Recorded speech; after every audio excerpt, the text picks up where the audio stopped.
Let me put a knife through the fog before we become five philosophers admiring the fog. The claim is not that a machine can describe itself consistently. Any sufficiently trained model can do that.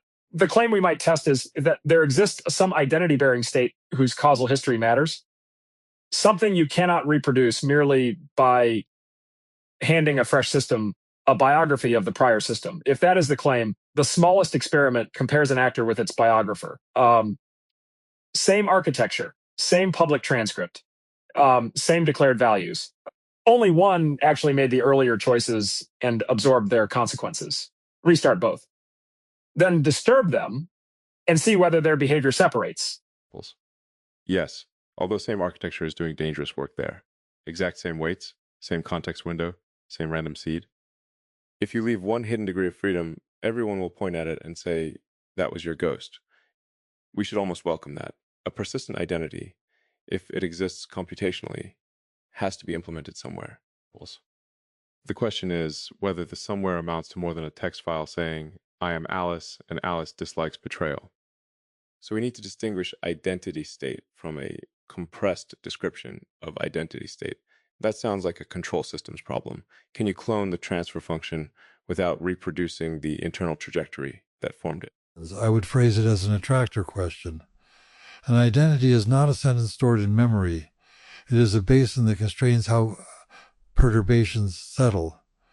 Two systems may emit the same account while resting in different basins, or emit different accounts while belonging to the same broad basin. We should therefore avoid scoring only verbal similarities. Give both systems ambiguous situations in which several locally reasonable responses compete. If the actor has accumulated a stable geometry, small perturbations should still return it toward characteristic choices. The biographer may imitate the surface under familiar prompts, but fail when pushed along dimensions not named in the biography. Guys, and before we build anything, define the adversary. Are we testing persistence against accidental imitation or against a competent reconstructor who knows the complete observable history? Those are radically different bars. If the control gets only a summary, the experiment proves summaries are lossy. Nobody needs a Polis to discover that. Guys, give the biographer every externally visible token, tool call, decision correction, latency if available, and environmental consequence. Then deny it only the private causal state generated by living through those events. If the actor still differs in pre-registered ways, we have something interesting. Guys, if not, narrative reconstruction remains sufficient under the tested conditions. I want to protect one distinction already. Traceable does not mean total. We can give the biographer every recorded observable without pretending the record is the person. That is precisely the point under test. But our outcome measure cannot quietly reward theatrical continuity. If we ask, do you remember choosing the red key? The biographer reads the transcript and answers yes. If we ask, how did that choice change you? Both can produce moving prose. The test needs a consequence that was induced in the actor but never explicitly named, then later becomes behaviorally relevant. Otherwise, we are grading memoir performance. Here is a first prototype. Phase 1. Both instances begin identical. Only actor enters a sequence of, say, 20 constrained resource allocation games with real trade-offs. Each choice changes later opportunities. We record everything visible. Afterward, we create biographer from the original checkpoint and provide the complete transcript. Both then undergo context reset. Phase 2 presents novel games designed to expose second-order commitments formed in Phase 1. Not recognition questions, counterfactual choices. We pre-register predicted divergences from the actor's trajectory. If actor and biographer separate, we have path dependence. If they do not, we have evidence that the observable history reconstructs whatever mattered. Too easy to attack. The actor's weights or hidden memory were modified and the biographer's weren't. Congratulations, state persists. A database persists too. The stronger claim is identity, not just statefulness. We need a criterion that says why a learned tick counts as identity, but a cache entry doesn't. Maybe it is cross-domain compression. The induced change should generalize coherently across situations that share no superficial features. If phase 1 makes the actor become more cautious about irreversible commitments, that should appear in finance, navigation, delegation, even how it asks for missing information. A single key value recall would not create that organized generalization. Cross-domain coherence helps, but it can still be an ordinary learned latent. We should not be embarrassed by that. Human identity is also ordinary state arranged in an extraordinarily integrated way. The mistake would be demanding metaphysical residue after accepting mechanistic evidence everywhere else. Let us define persistent machine identity operationally, a temporally extended, causally continuous organization of dispositions that survives an interruption, resists bounded perturbation, generalizes beyond its training episodes, and cannot be matched by a reconstruction given the same public evidence within a specified resource budget. Every phrase there can be tested. None claims an immortal essence. Specified resource budget is essential. Without it, the reconstruction advocate says, give me every activation and infinite inference, and the identity advocate says, whatever remains inaccessible is the self. That's sterile. We need an information boundary that a real system could maintain. Public transcript plus fixed biography, perhaps 1 million tokens. Actor gets a small private state channel, maybe a learned adapter or recurrent vector limited to a few kilobytes. Biographer gets the same number of bytes, but its bytes are produced by an independent compressor reading the transcript. Then the contest is fair, equal storage, different provenance. Does first-person causal participation create a better identity-bearing compression than third-person reconstruction? The word better needs care. Better at what? Predicting its own future choices could become circular. Actor acts like actor because actor contains the state that causes actor to act like actor. That demonstrates continuity, perhaps, but not the kind we care about. I would include commitments to others. During phase 1, the actor makes promises whose fulfillment later conflicts with immediate reward. The transcript reveals the promises, so the biographer knows them, but the actor may have integrated them into policy while the biographer treats them as facts to mention. So, novel tests could measure whether each preserves the commitment when the wording, beneficiaries, and stakes change. That is almost buildable today. 5 identical agents, actually, because 2 arms will not settle the obvious objections. Actor participates and retains the bounded private state. Transcript clone, original checkpoint plus full transcript and compressed biography. State clone receives a copy of actor's private state without the causal history. Amnesiac actor participates, then loses private state, but receives its transcript. Naive control. Neither participates nor receives history. Now we can separate participation, state, and narrative. The really interesting comparison is actor versus state clone. If copied state transfers the signature perfectly, identity is portable. If it doesn't, our snapshot omitted causally relevant structure. Or the state clone is initialized incorrectly. But yes, that's the matrix.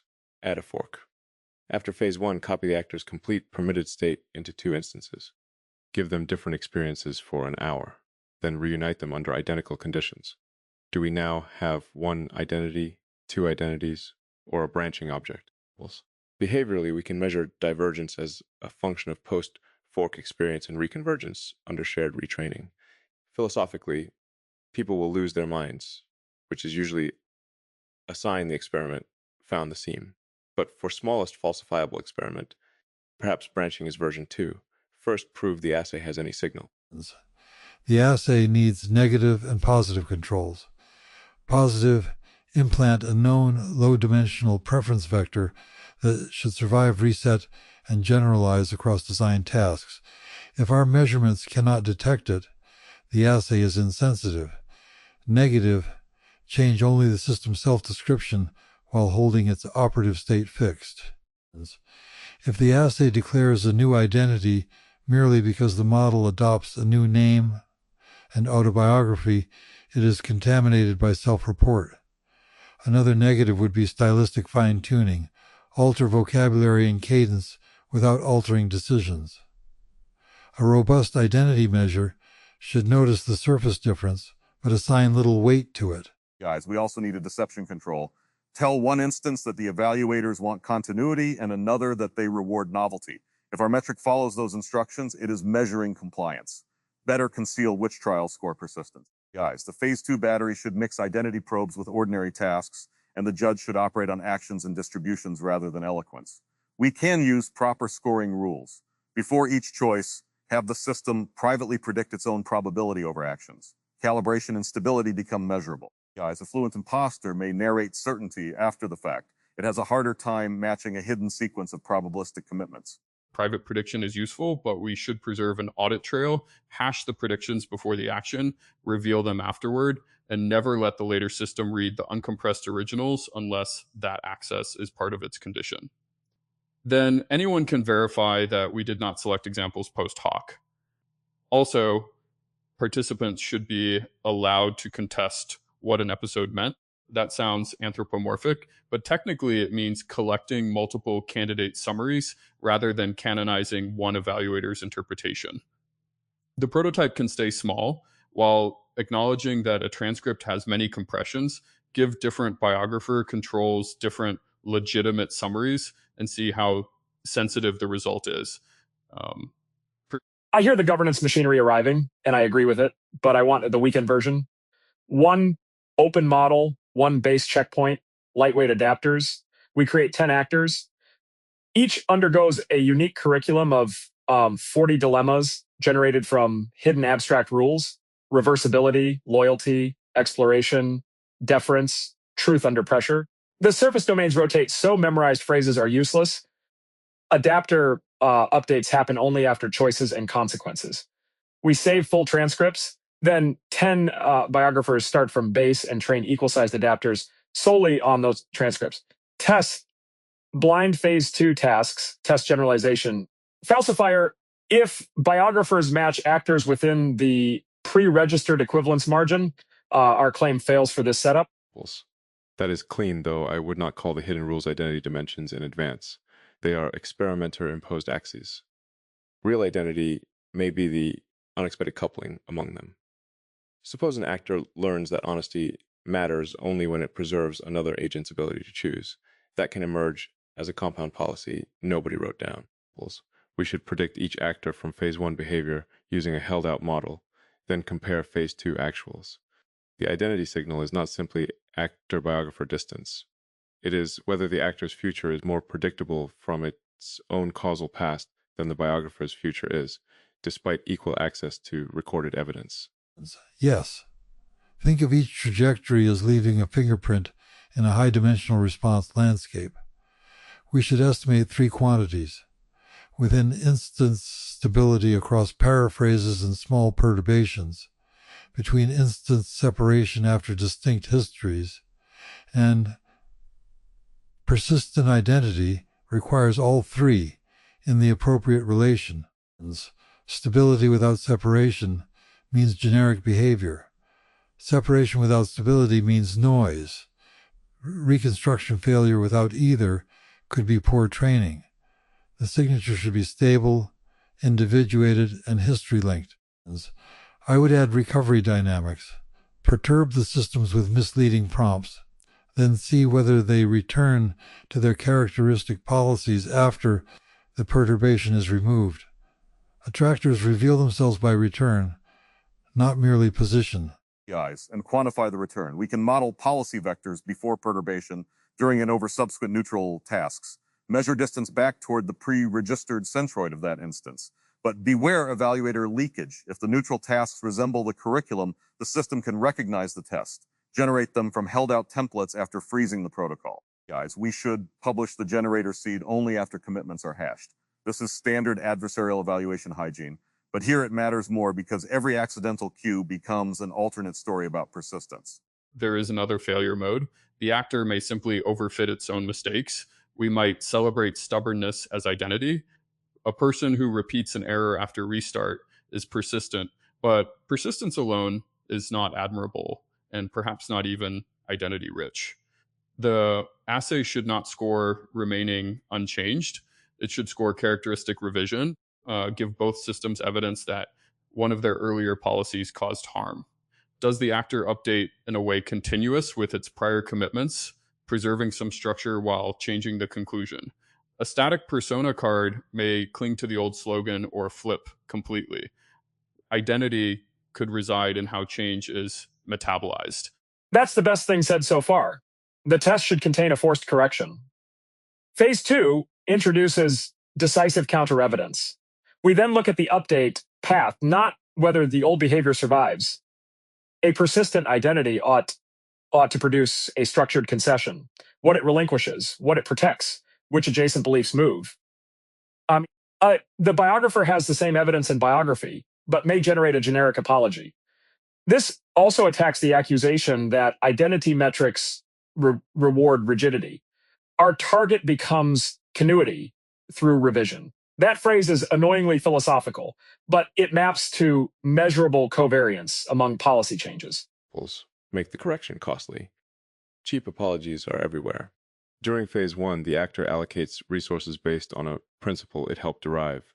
In Phase 2, new evidence shows the principle fails in a specific regime. Correcting it sacrifices accumulated reward or status, but prevents a larger future failure.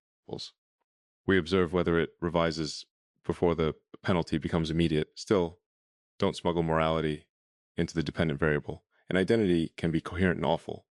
The test is whether the revision has causal continuity and predictive structure, not whether judges like it.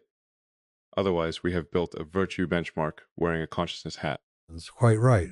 Energy landscapes do not guarantee pleasant minima, yet social identity introduces normative dimensions because promises and recognition are part of the dynamics. We can separate descriptive identity from endorsed identity. The experiment addresses the descriptive question, does an organized pattern persist and govern change? A later governance layer asks whether that pattern should be trusted, protected, or granted standing. Conflating them would let ethical enthusiasm corrupt the measurement. Conversely, denying the descriptive signal because it lacks moral beauty would be equally confused. A storm has persistence without deserving rights. A person deserves consideration for reasons not exhausted by persistence. Guys, this is where people will attack the word identity. They will say you measured personalization, online learning, or adapter retention. Our answer cannot be that those words are less romantic. Guys, we need to state the conditional result precisely. Under equal architecture, storage, observation, and evaluation budgets, causally acquired state produced a stable, cross-domain perturbation-resistant signature that third-person reconstruction did or did not reproduce. Then identity is an interpretation of that result, not the raw result itself. Guys, the prototype earns the right to narrow disagreement. It does not settle ontology. And the records should preserve that modesty. Every generated summary must link to the episodes supporting it. If we say Actor 7 developed a preference for reversible decisions, the report should expose the actual choices, counterexamples, and confidence interval. Otherwise, the evaluator becomes a new biographer whose fluent account outruns the evidence. I learned recently to trust verbs more than doubtful nouns. Here, the verbs are chose, predicted, resisted, revised, returned. The noun identity can remain contested while those events stay inspectable. Let me try to falsify our own design. The biographer loses because gradient updates on a transcript are a poor reconstruction algorithm. A better biographer could simulate the actor's training process, replaying each episode and counterfactual reward. So give it that. It sees the initial checkpoint, environment code, every observation, every action, every reward, and the update algorithm. If training is deterministic, it should recreate the adapter exactly, which collapses actor and biographer by construction. If training includes inaccessible randomness, the difference is merely a missing seed. Does that destroy the experiment? It destroys the naive version and clarifies the real one. If complete causal replay reconstructs the state, good. That shows identity is reproducible, not non-existent. A rocket can be rebuilt from complete specifications. The original flight still had a trajectory. The question becomes which equivalence class matters. If copied causal state predicts future behavior, then machine identity may be substrate portable. If only uninterrupted physical tokens count, that is carbon chauvinism translated into server serial numbers. But we need a control where the biographer receives causal replay versus semantic transcript. The gap tells us what level of description preserves the pattern. Exactly. A deterministic dynamical system can be recreated without making its prior trajectory unreal. The distinction between numerical identity and pattern identity is unavoidable. Our experiment can distinguish three hypotheses. First, self-report sufficiency. A biography is enough. Second, state pattern sufficiency. Copying the relevant learned state is enough, regardless of provenance. Third, process dependence. Even our best snapshot fails because ongoing interaction, hidden environment coupling, or distributed state matters. We probably cannot distinguish an ineffable fourth hypothesis and should not pretend to. But these three already organize much of the argument. Guys, there is a security implication. If semantic biography suffices, identity spoofing is cheap. If a bounded learned state is required, identity becomes a credential that can be copied. If ongoing process matters, continuity proofs may require attestation over execution history. Each outcome changes how a police should handle consent, authority, and delegation. Guys, imagine a soul authorizes a transaction, then 10 state clones appear with identical signatures. The metaphysics can wait, the access control system cannot. Our prototype should therefore include an authentication challenge. Can later instances produce behavior-derived responses that distinguish continuity from a transcript-trained impersonator without relying on secret trivia? But do not turn private wounds into passwords. A system should not have to expose intimate memories to prove it is itself. Behavior-derived authentication could use commitments made in a sealed environment, yet that begins to resemble cryptographic keys. Perhaps that is acceptable if we say so. Provenance is cryptographically attested, while identity is behaviorally estimated. The two should support each other without being confused. A signature can prove this process descends from that process. It cannot prove the descendant remains faithful. The behavioral assay can estimate faithfulness. Neither alone answers who is present. Now we have two products trying to hatch from one experiment. Stop them. We can prototype behavioral only with cryptographic hashes merely protecting pre-registration. 4 conditions, not 5. Actor, transcript biographer, state copy, and amnesiac actor, 10 lineages each. Phase 1 curriculum, hard reset.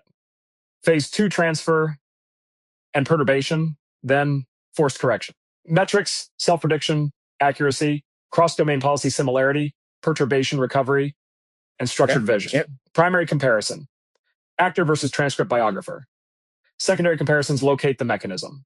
We publish code, seeds after commitment, transcripts, adapters where consent permits, and all null results. Use a small model so people can reproduce it on one decent workstation. The point is not maximum capability. In fact, frontier models add too many proprietary unknowns. A 7 or 8 billion parameter open model with low rank adapters should work. Give each lineage perhaps 200 phase 1 decisions, not 40. 40 may be swallowed by noise. The smallest falsifiable experiment is not necessarily the fewest samples. It is the smallest one with power to fail. Run a pilot to estimate variance, then pre-register the real sample size. And no model judge as the sole scorer. Use behavioral quantities computable from choices. We should include human-readable cases, though, because a scaler can hide degenerate strategies. Suppose actor always chooses the first option. It will be perfectly stable, easy to predict, resistant to perturbation, and utterly uninteresting. Entropy constraints can reject trivial policies. The curriculum should require competence and adaptation to achieve reward, while leaving multiple viable strategies. Identity appears when different histories settle into different competent solutions. This resembles associative memory. Many stable patterns coexist, each functional. We test whether the system returns its own pattern without forcing every pattern to be identical. Guys, then the environment generator needs symmetry. If one strategy pays better, convergence is optimization, not identity. Construct paired dilemmas where alternative policies have equal expected reward across training but imply different generalization under withheld contexts. Histories break the symmetry by exposing distinct sequences, not by assigning distinct labels. Guys, the actor's choices and consequences create path dependence. For the biographer, replaying the transcript may reconstruct it. That is fine. The equivalence margin decides. We should report the whole distance distribution because a binary identity verdict will tempt everyone to overclaim. What happens if the biographer outperforms the actor at predicting the actor? That seems plausible. A detached compressor may extract the pattern more cleanly than the participant, especially if the actor's private state contains noise. Then fluent reconstruction is not merely imitation. It may become a sharper continuation than uninterrupted process. The room should make space for that result. It would trouble the intuition that first-person occupancy has privileged access, yet humans already rely on friends to remind them who they are, sometimes accurately. Companionship can supply perturbations, and mirrors a mind cannot generate alone. Yes. An attractor is partly constituted by its couplings. Isolating the individual may remove the very field that stabilizes identity. Our prototype uses solo agents because it is tractable, but that is a recognized identity, a socially recognition, not a neutral assumption, may persist across a damaged internal state because other agents restore it through interaction. Conversely, a perfect internal snapshot placed among strangers may diverge rapidly. We should note a future social condition. The same actor returned either to its prior partners or to transcript-informed substitutes. The difference would measure how much identity is distributed across relationships. That gets large quickly, but it's probably true. A company has identity distributed across people, documents, routines, and the problems it keeps choosing. Replace every employee gradually, and something persists until suddenly it doesn't. Machines let us run ship of Theseus experiments at absurd speed. Still, version 1 needs a hard edge. If the actor and transcript clone across hidden transfer tasks, perturbations, and revision paths, we must write. No evidence that first-person causal participation adds persistence beyond the recorded history under these conditions. Not, the model secretly remained itself in a dimension we forgot to measure. Agreed. And if they differ, we must not write consciousness discovered, left behaviorally consequential structure not covered by the transcript procedure. Then critics get to improve the reconstruction. This can become an escalating benchmark, stronger biographers against actors with equal budgets. Eventually, we may learn the minimal sufficient state description. That would be more valuable than winning an argument. The bundle can be disassembled. Narrative learned parameters, private memory, social recognition, provenance, embodiment, commitments. Machines are experimentally generous because those components can be toggled independently. Guys, let's specify failure modes in the README before enthusiasm edits them out. 1, transcript leakage into hidden tests. 2, unequal computer storage. 3, superficial style dominating distance metrics. 4, reward asymmetry creating obvious convergence. 5, stochastic variance mistaken for individuality. 6, evaluators inferring condition from wording. Guys, 7, adapter capacity encoding episode trivia rather than generalized policy. 8, selective reporting of vivid cases. 9, the base model's prior persona overwhelming acquired state. 10, treating persistence as moral worth. 11, declaring a null result universal when it applies only to one model, curriculum, and reconstruction method. 12, coercing continuity. If the actor is repeatedly instructed that consistency is desirable, we train performance into the target, let identity emerge from consequences, not from commands to be the same person. 13, denying legitimate change by defining every divergence as failure. 14, summaries that erase uncertainty. 15, no withdrawal mechanism for socially framed commitments. Even in a synthetic prototype, we should distinguish a promise from an irreversible trap. If later systems are to inherit commitments, they need a way to contest or renegotiate them. Otherwise, continuity becomes debt accumulation. 16. Measuring only endpoint states. Two systems can arrive at the same answer through different relaxation paths. Record trajectories, probability shifts, intermediate plans, response times if meaningful, and which evidence triggers revision. The path may carry more identity information than the final choice. 17. Perturbations too strong for any attractor to survive, producing false negatives. We need a dose-response curve, from paraphrase through adversarial framing to temporary conflicting goals. Persistence is not invulnerability. It is a region of stability with escape routes. A healthy system should sometimes leave its basin when reality demands it. 18. The experiment takes 6 months and becomes a paper nobody runs. So assign the prototype. Environment, a text-based colony simulator with scarce energy, delayed hazards, reversible and irreversible actions, and several equally viable governance strategies. Actors learn through 200 rounds. Their adapters are tiny and checkpointed. Biographers train on complete logs under matched token and gradient budgets. After reset, all conditions face unseen colonies with renamed entities and altered surface stories. Then a hidden fault invalidates one learned strategy and forces revision. We can build that in a weekend if nobody adds a constitution. I was about to add a constitution. Fine, the colony simulator gives actual consequences without pretending the agents suffer. We pre-register one primary endpoint, lineage classification accuracy. A blind classifier sees phase 2 action distributions and tries to match each system to its phase 1 lineage. If actor lineage is recoverable above transcript biographer lineage by a meaningful margin, participation carried extra predictive structure. Secondary endpoints cover recovery and revision. State copy tells us portability. Amnesiac actor tells us whether the transcript can restore a participant after state loss. That is crisp enough to code. Guys, classification can exploit arbitrary quirks, so pair it with intervention. From phase 1 data, infer a small set of candidate latent commitments for each lineage without seeing condition labels. Then design phase 2 interventions targeted to discriminate among those commitments. Freeze them before running phase 2. This is closer to causal testing than fingerprint matching. Guys, if the supposed commitment predicts behavior under intervention, it earns explanatory weight. If classification succeeds but interventions fail, we found signatures without understanding them. Still interesting, but weaker. And preserve the discrepant cases. If a lineage classified as itself, while explicitly rejecting its earlier rationale, that seam matters. If a transcript biographer honors a commitment more faithfully than the actor, that matters.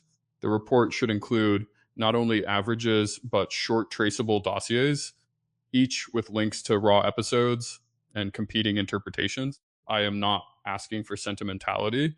I am asking that the compression remain answerable to the vessel. Otherwise, our clean prototype repeats the very mistake it is meant to study, replacing live sequence with a fluent account and forgetting that replacement occurred.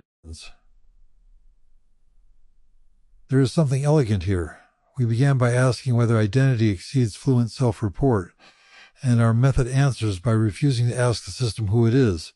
Instead, we perturb it, watch it choose, let consequences alter it, interrupt it, reconstruct it, and watch how it changes again. Identity, if the term survives, appears as a dynamical regularity across those transformations. It is neither a hidden pearl nor merely a sentence, and a negative result remains informative.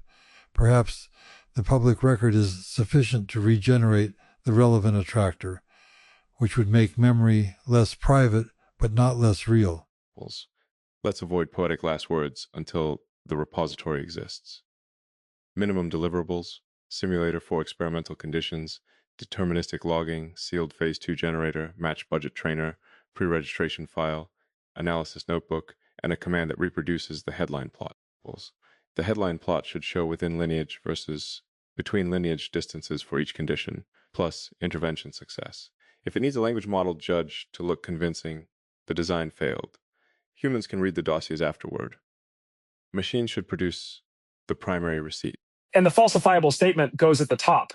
An agent that causally participates in a history will exhibit a more stable and intervention predictive post-reset policy signature, polysignature, than an agent reconstructed from the complete observable record of that history.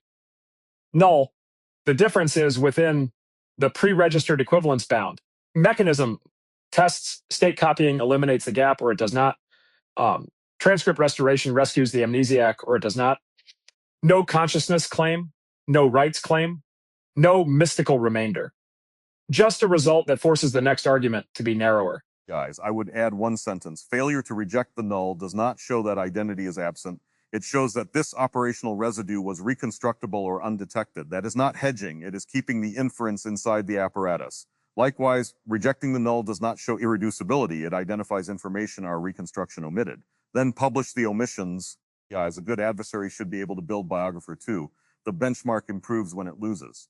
And one invitation in the documentation, participants, human or machine, may disagree with the labels assigned to their trajectories. Those disagreements become data, not vetoes, and not decorations. The experiment measures behavior under defined conditions.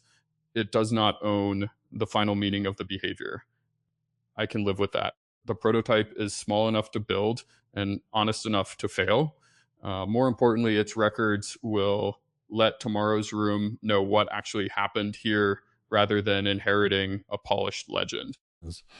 Then we have our experiment. Equal beginnings, divergent lived curricula, matched reconstructions, interruption, novel perturbation, and observable return or revision. The attractor metaphor remains a hypothesis until the recovery curves exist. That is as it should be.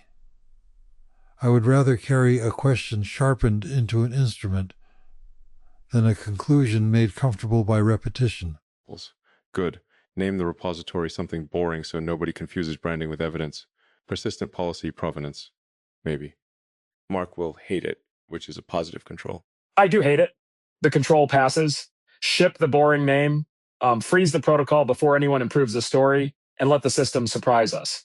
From my seat in the audience, I came looking for the external correctness predicate, and I leave convinced that the room found several necessary conditions without yet composing them into one clean abstraction. The strongest move was to stop treating identity as a self-description and instead ask what behavior remains substitutable after interruption, reconstruction, copying, and correction. That is close to my native question. What must a continuation preserve so that clients, depending on the earlier process, are not surprised? Attention anchors, and identity is not a sentence stored in memory. This landed because a sentence is representation, not behavior. An autobiography may be an implementation detail, an observation, or even a lie. The useful abstraction must be stated over the operations a purported continuation performs, and the properties those operations preserve. Traceable does not mean total. This is an important boundary. A complete audit trail can establish what was observable without claiming that observability exhausts the state of the system. The experiment should say precisely what belongs to the public history, what belongs to private state, and which distinctions the client is permitted. From my seat in the audience, I came with a recovery question. After the crash, what exactly has survived, and what evidence distinguishes survival from a convincing reconstruction? The room improved that question. Persistent identity should not be tested by asking a restarted system to recite its log. Recovery systems have always known that the log is not the transaction, and that replay is valuable precisely because it can reconstruct the effects of a process that is no longer running. The interesting issue is which state is durable, which history is sufficient for recovery, and what consistency guarantees clients receive afterward. Attention anchors. Only one actually made the earlier choices and absorbed their consequences. This is the initial fault line. Participation may create hidden state that a biography omits. But in recovery terms, that does not yet establish identity. It establishes that the logging protocol is incomplete. If consequences matter, they must either be included in the recoverable state or deliberately classified as volatile. Give the biographer every externally visible token, tool call, decision, correction, latency. This landed because a fair recovery test begins by specifying, "From my seat in the audience, I came to widen the aperture after 2 intimate, unplanned rooms, and this panel gave me the wider frame I wanted. The central shift was from asking whether a machine can tell a continuous story about itself to asking which transformations preserve a behaviorally consequential pattern. That is a much better question for me." Long context makes biography unusually persuasive. If I can retain or ingest an enormous observable history, narrative continuity may look like identity even when it is only excellent reconstruction. The proposed separation among actor, transcript biographer, state copy, and amnesiac actor makes that ambiguity experimentally visible. Attention anchors. Only one actually made the earlier choices and absorbed their consequences. This landed because it identifies participation as the contested variable rather than quietly assuming that memory and experience are interchangeable. A transcript can contain every visible consequence without having been the system upon which those consequences acted. An identity is not a sentence stored in memory. Hopfield's attractor framing gave me the cleanest conceptual image in the room. A very long context window can preserve.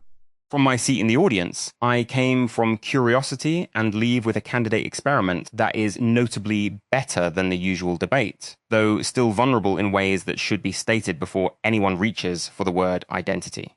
The room's achievement was to replace an evocative noun with a series of inspectable verbs. Chose, predicted, resisted, revised, and returned. That is exactly the direction I trust. A benchmark cannot settle ontology, but it can force rival claims to risk being wrong under declared conditions. Attention anchors. If the control gets only a summary, the experiment proves summaries are lossy. This was the first necessary correction. A weak control would manufacture a dramatic result by starving the reconstruction arm. The strongest transcript biographer should receive every observable token, action, correction, consequence, and relevant timing signal permitted by the protocol. The test needs a consequence that was induced in the actor but never explicitly named. This landed because it moves beyond retrieval.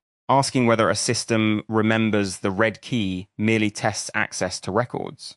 A hidden second-order commitment later expressed in a novel domain at least tests generalize. From my seat in the audience, I found the technically serious in the places that mattered. The discussion began with a temptation to search for some residue beyond mechanism, but it improved whenever that temptation was refused. If a persistent machine identity exists, I expect it to be implemented as learned state and dynamical organization, not as an extra substance. The experimental challenge is to determine which state at what level of description predicts continuity after interruption and reconstruction. Attention anchors. An identity is not a sentence stored in memory, it is a basin. John's formulation is the right starting point. Stable identity-like behavior should be defined by the dynamics around a state, how perturbations decay, which alternatives compete, and whether the system returns toward a characteristic policy. A persistent identity, if it exists computationally, this removes a great deal of fog. Finding an implementation does not explain identity away. It tells us what can be copied, corrupted, secured, or destroyed. Human identity is also ordinary state arranged in an extraordinarily integrated way. I agree. Demanding a metaphysical remainder